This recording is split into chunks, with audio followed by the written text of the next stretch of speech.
Ito nga pala yung ating yan, molde na ginelkutan. Yan. Yan, para maiwasan nyo yung mga pinhole ng gel coat. Yan. Yan, subscribe lang kayo, Hika Fiber. Yan.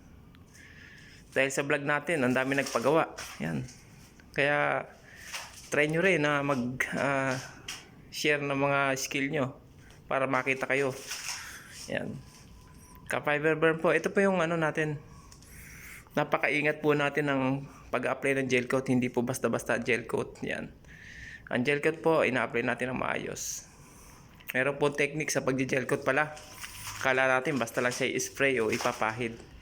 Yan. Ito po ay gel coat finish. Walang pinhole, walang dumi.